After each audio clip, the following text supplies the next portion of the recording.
What's up, y'all? This is Brave, and I'm back with another review of The Never Ever Mets. This is season 2, episode 3. The episode is titled Whining and Dining, and let's go ahead and get right into it.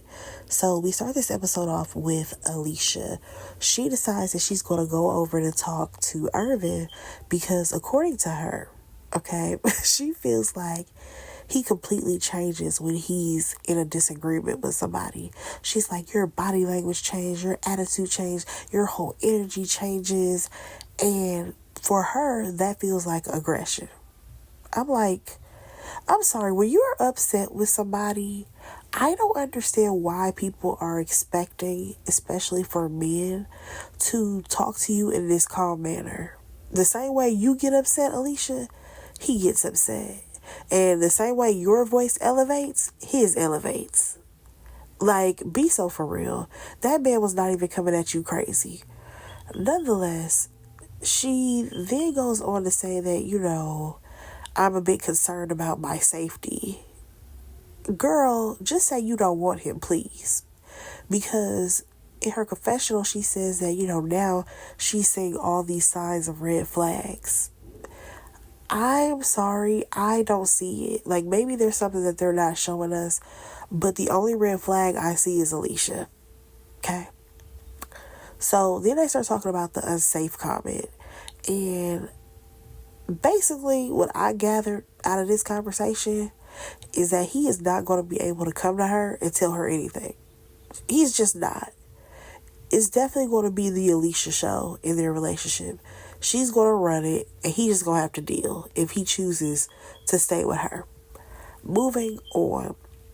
So we do see like a video of like everybody kind of hanging out and Keke's drinking, right? So clearly this little clip did not really have like a premise as to why we were seeing it. It was just a foreshadow that there was going to be something with Keke and her drinking later on in the episode. We then hear from Alexis, and she talks about how she used to be like a bottle girl, or no, she used to like manage a bar or something like that. And she said that, it had a real effect on her marriage.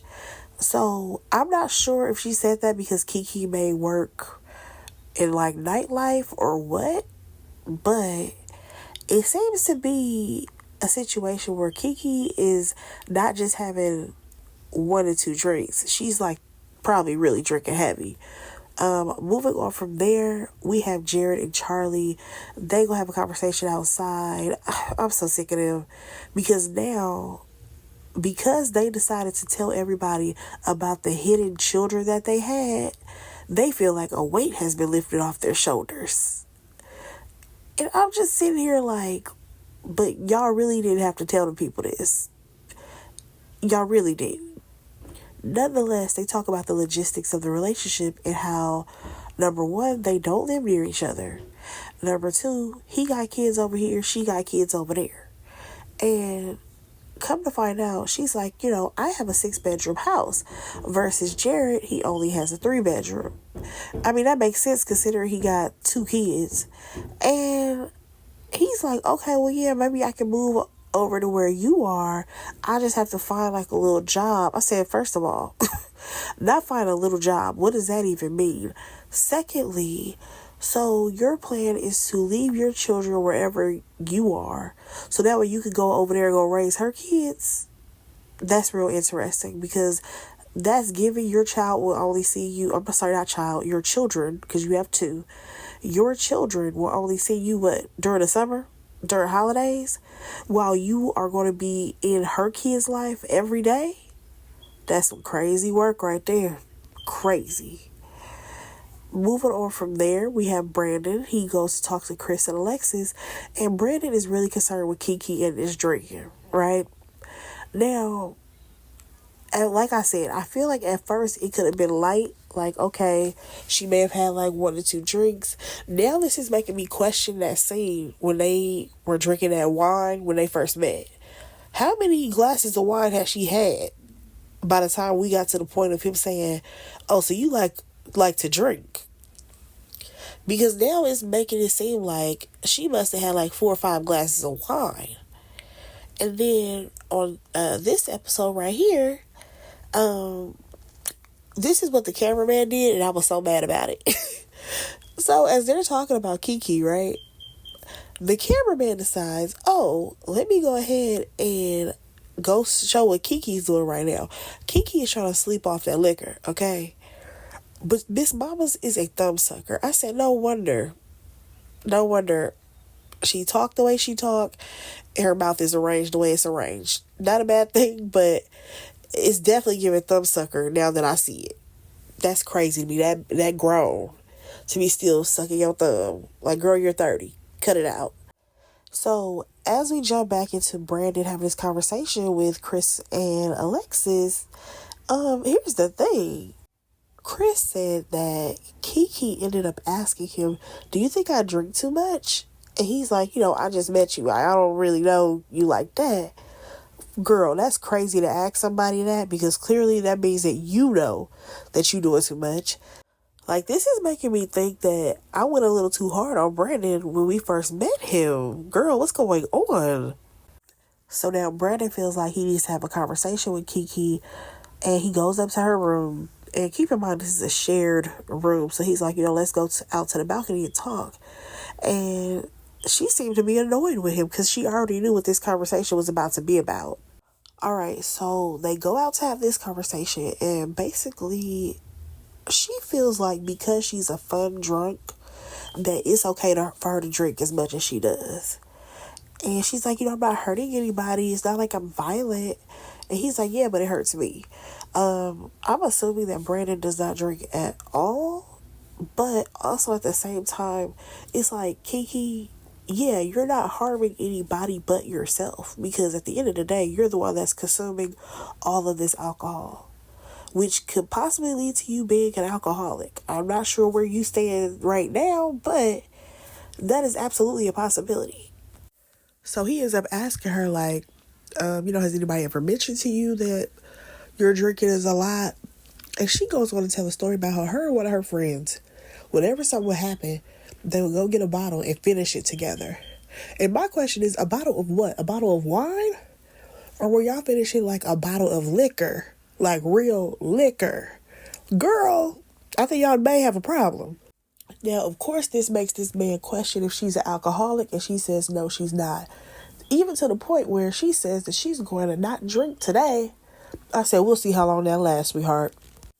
So she hungry, so they gonna go get something to eat. Moving on, we see Pastor Cavassier and Ty having a conversation about vegans. So I guess Tatiana is trying to change Pastor Cavassier into a vegan because she is one. My whole thing is, what is going on with his body? He forever showing his body off, and shout out to him. But Cavassier, I'm gonna need you to hit that gym, buddy. Now, I will say that Ty was giving him some pretty good advice to be like, listen, you can gradually change over to having a more plant-based lifestyle, and it should just be like instantaneously. Moving on from them, we saw Chris and Alexis having a conversation, and basically Chris is saying he is not there to make friends with these people. He's really here for his connection with Alexis. Now, we do see a real conversation with these two because Chris admits his faults, saying, I shouldn't have stormed off after having a conversation with you about, what happened with that little paint situation and how she was being very controlling. And she mentions how, you use the words controlling. And he's like, I've even mentioned to you on the phone that you could be bossy, but I had never seen it in person, like to really see how we interact with each other. Now, I will say that these two apologize to each other, and it seems like these two are trying to put their best foot forward and make an effort to seeing where this can go. I will say that initially I wasn't so sure about them, but I just enjoyed watching them have this conversation because nobody raised their voice, everything was calm, and that was because the situation has settled, okay? This was something that happened the day before. They had moments of reflection, therefore they can make decisions to take accountability, versus what we saw with Alicia and Irvin, where everything happened in that day within maybe a few hours apart and things had been built up. So, yes, when you compare the way Chris is speaking to the way Irvin was speaking, it's very different. However, I think that Irvin was speaking out of like frustration and things being built up versus had she come to him later, let him cool off, and then them have a conversation, it would have been different. But whatever, let's move on. All right, so let's go ahead and get into the activity of the day. Okay, it's a Kama Sutra activity where two couples basically get into the ring and they have to do a position for 10 seconds. Whoever does the best stays, the other person gets booted out. Okay, fine. First couple in the ring is Irvin and Alicia. And they decide to choose Clavassier and Tatiana as their competition. Okay, we get to the first position, and it's the eagle. And while they're in the position, baby, 10 seconds barely started, okay? With Alicia saying, could you scoot back some? Could you move a little bit back? And I'm like, girl, if he move any further, we moving into something totally different. And that's no longer the position. What are we doing? Like, Alicia, just go with the flow. Like, the way she was excited because they were out was crazy to me. I'm like, girl, you are no fun. So next, Clavassier and Tatiana call up Brandon and Keke. They do their position or whatever, and both teams participated for sure. However, Clavassier and Tatiana, they was out here kissing each other, so it was giving more passion. So they like continued to win, right? They beat out Jared and Charlie, and then they beat out was it Jay and Cinco also? But here's the thing, Clavassier started to get a little too comfortable and a little bit too showboatish, because he started to rub on her booty and do all these things where it's like, sir, you're being extra. Like, none of this requires all of this because y'all are not actually in the bedroom. And like, you could tell some of the other couples was like, okay, what's going on here? Like, why are you trying to take it way up to another level? Now, in her confessional, she basically expressed that she was kind of uncomfortable with what he was doing. And I kind of wish she would have said something in the moment. The same way how Alicia was like, all right, scoot back a little bit. I wish that Tatiana would have been like, all right, let's not do all that. But here's the kicker. Clavassier was so busy trying to rub on her booty, come to find out they was doing the wrong position anyways. So Clavassier and Tatiana get the boot. We have Jay and Cinco. They compete against Ty and Brittany. And here's what I realized. As long as you kiss the person, you gonna stick around. Because that's what happened with Ty and Brittany. They gave each other a peck on the lips, and Jay and Cinco got the boot. So the last couple to get into the competition is Chris and Alexis. And basically, with their position that they got, he had to like pick her up, right? Now, keep in mind, Ty and Brittany, he picked her up. We don't hear nothing out of them, right? They just chilling over there. However, Chris is basically bouncing Alexis up in the air to the point where Miss Mama's, her body went backwards. So now she got to claw and climb her way back up. I said, now what's going on here? I feel like this right here was the moment where I was like, oh yeah, he's a young buck considering she's in her 40s at this point. Now keep in mind, he's only about 35 and she's 43, 45, somewhere like that. But the way she had to climb her way back up, said, Mama, you might want to do some more stretching. So the winner is Ty and Brittany. They're going to get the couples massages. Now, I don't know if they have already like switched off on who's going to be cooking or what, but we do see a scene where there is Brittany and Keke.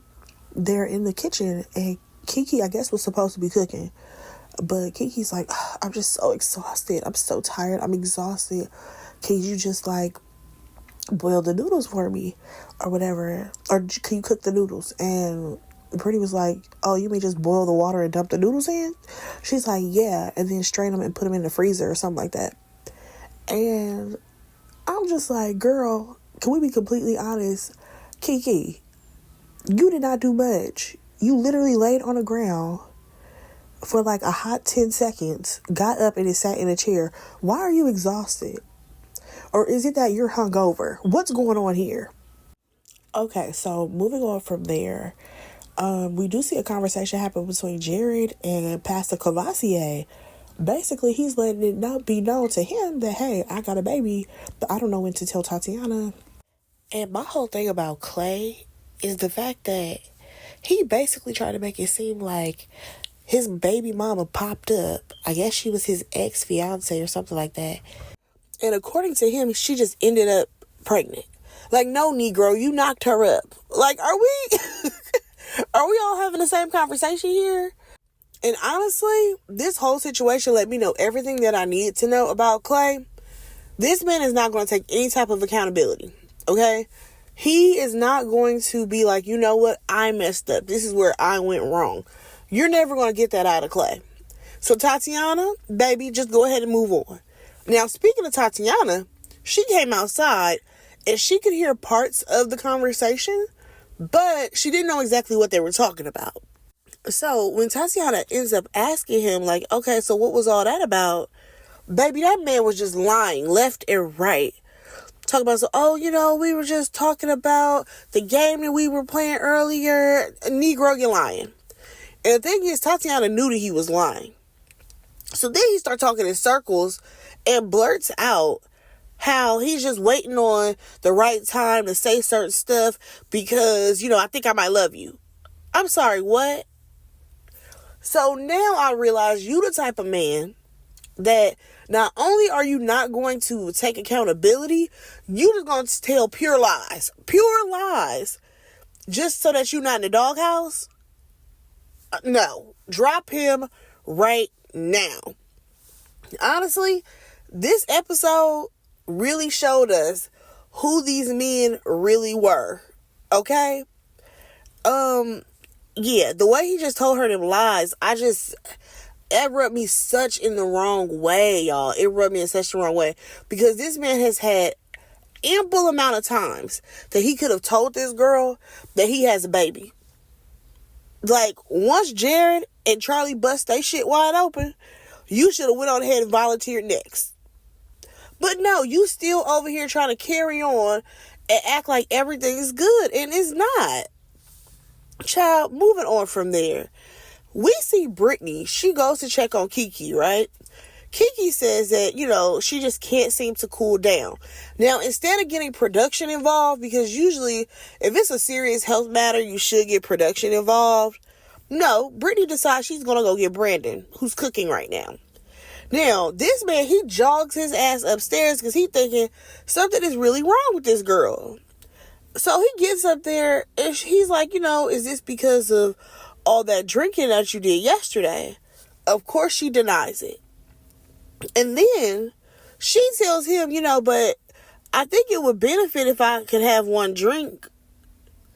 Ma'am, you do have a drinking problem because there is no way you thought that should have been your first response. Like, what are you talking about? So then in her confessional, she's like, you know, he's trying to control me. I don't think he's trying to control you.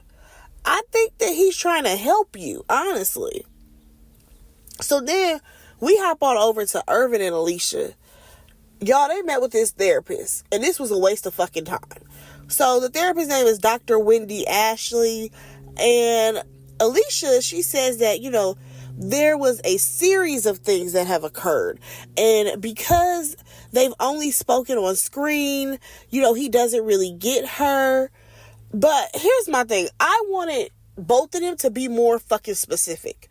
Y'all had specific incidents that occurred.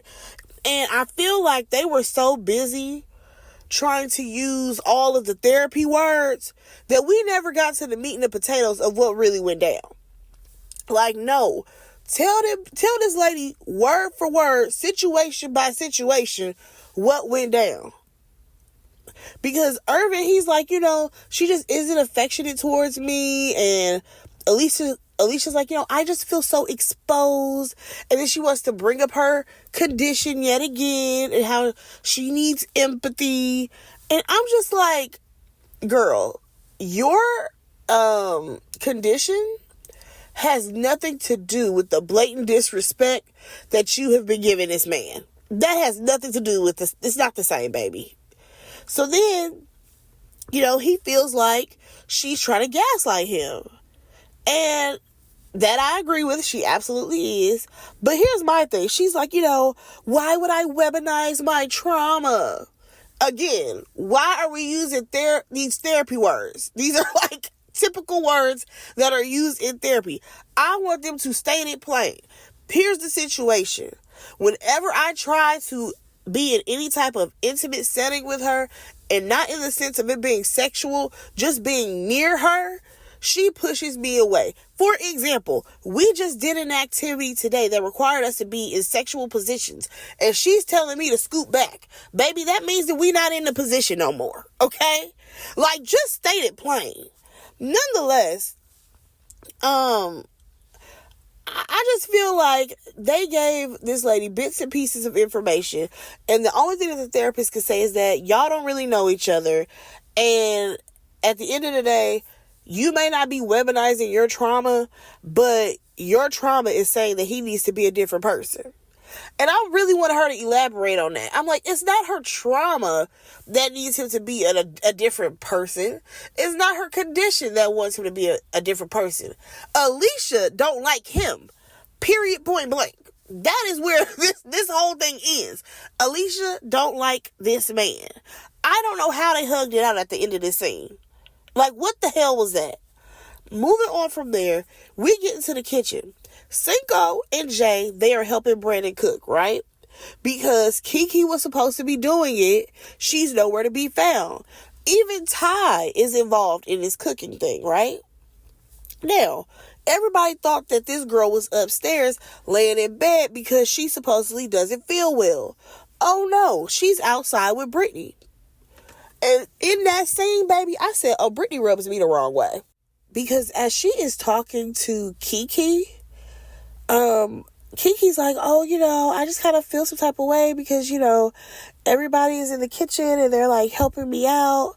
And Brittany's like, oh, don't even worry about that. Like, you don't have to go into the kitchen. That's why Jay is there. I'm sorry, what? No.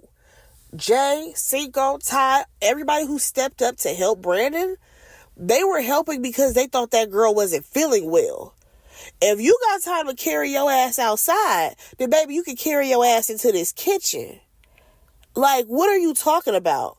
So then back in the kitchen, Jay, she about to dump some stuff in the trash or something.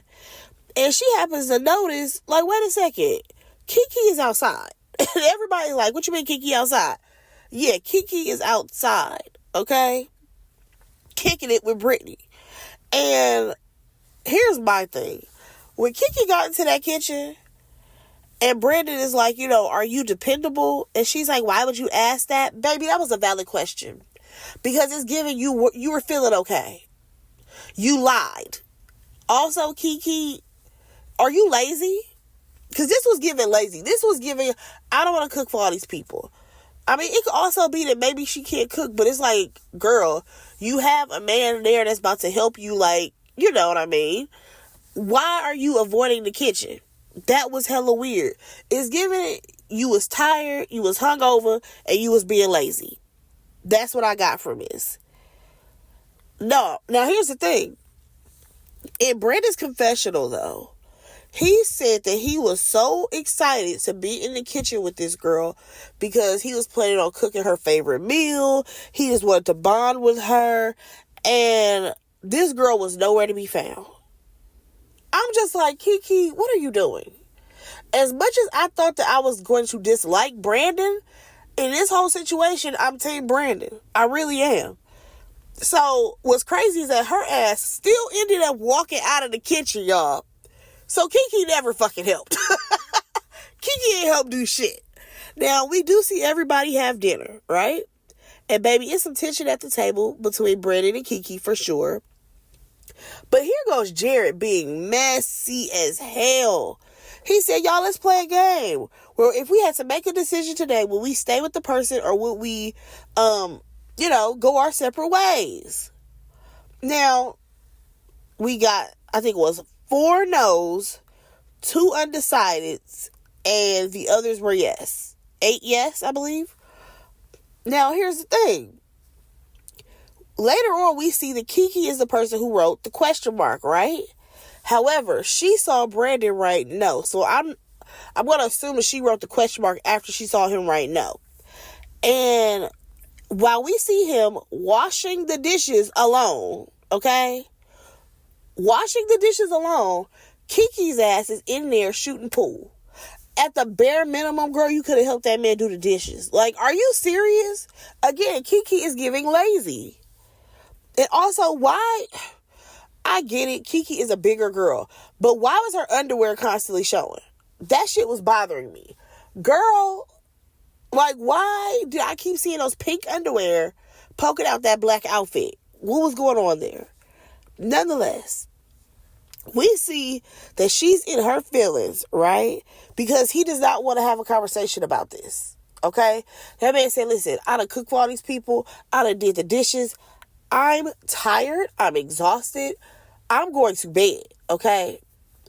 And here's my thing. This is why I completely don't agree with the whole, oh, let's not go to bed mad or whatever. Sometimes you are tired. You are frustrated. You just got to go ahead and sleep that off. This was a situation. We should just let them go ahead and sleep it off, have the conversation tomorrow. But no, because Keke swears that she now feels abandoned. I said, how the fuck do you feel abandoned when you abandoned him? Like, you left him hanging. Are you crazy? So then we have a scene where most of the cast is together. I think it was Cinco, Ty, Alicia, Brittany, Tatiana. And Cinco is like, listen, I feel Brandon because at the end of the day, how are you supposed to be so sick because of the heat and you go out by the pool in that same heat, girl? And honestly, that girl was not sick. So then Keke comes over with a glass of wine in her hand. And here goes Brittany. Oh, girl, we discussing you. Brittany, again, you're rubbing me the wrong way.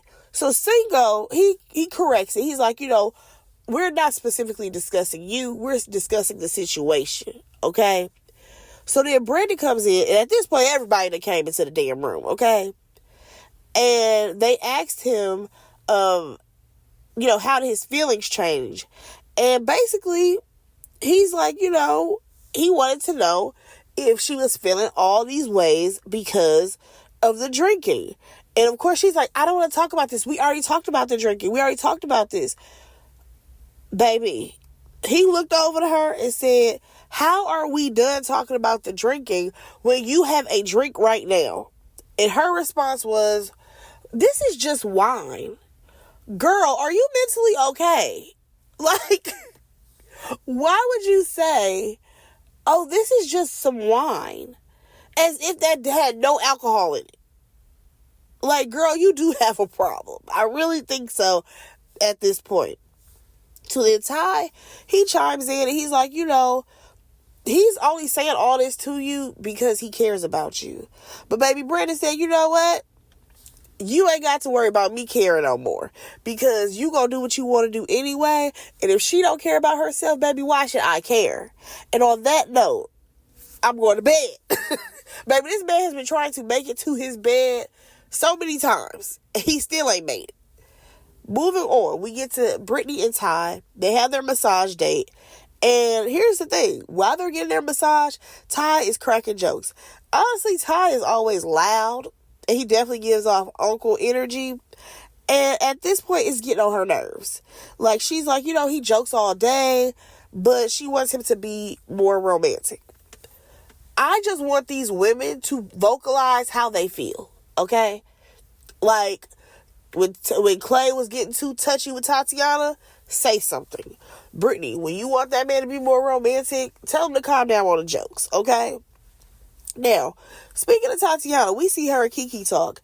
And again, Keke feels like, why is Brandon coming at me like this? Tatiana is over here backing her up, saying that her feelings are valid. Are they? Not really. Like, and this idea that Brandon is harping on her having a drinking problem, yes, has he brought it up multiple times in one day? Absolutely. However, Keke, you're making a lot of excuses. And then she's like, I just feel like I've been sad all day about this. Were you? Like, I don't think you were.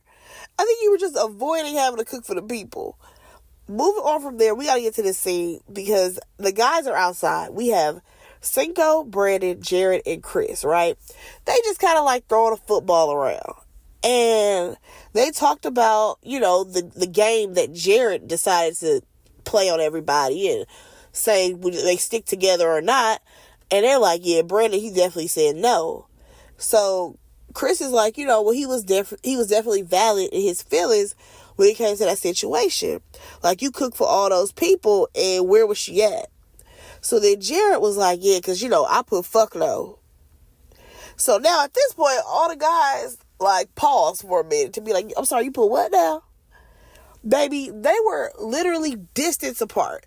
They have now gone into a huddle because Jared said that he put fuck no on that paper, and he's like, yo, 6 kids is crazy.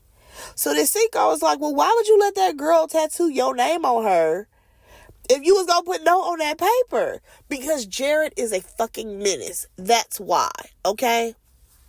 Let me tell y'all, he is the one who started the game of will we stick together or not, right?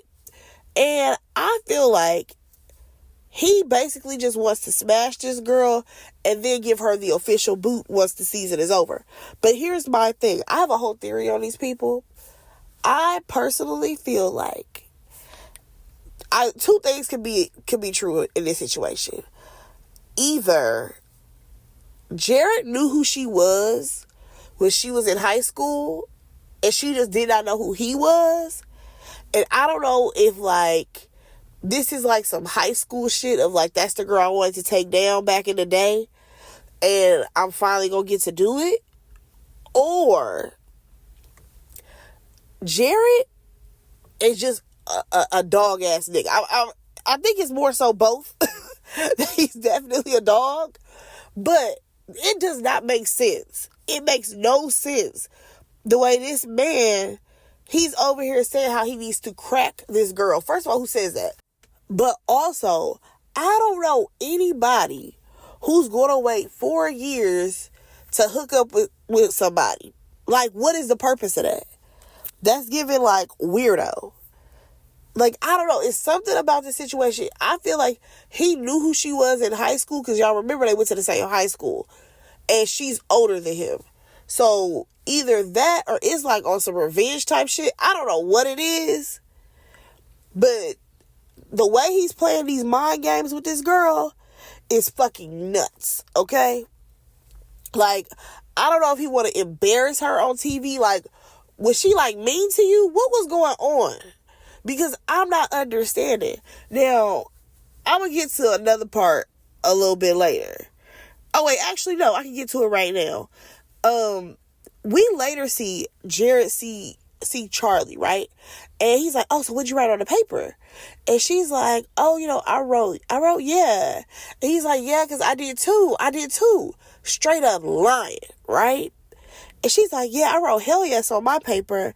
And he's like, yeah, I just put yes on the paper. Again, this man is only here to smash this girl. Keep in mind, she has a 1-month-old. Girl, has it been 6 weeks? Have you gotten to your checkups? What the hell is going on? But you so busy trying to lay up with this man who about to play the fuck out of you.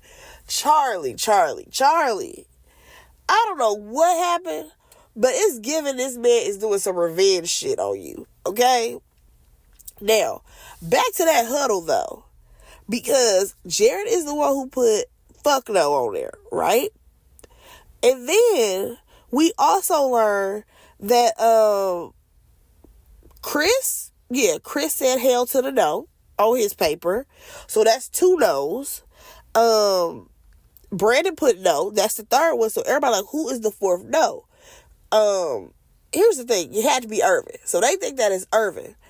He put the other no. And honestly, this is what I think happened. I think it's the no's are Chris, Jared, Brandon, and Irvin. I think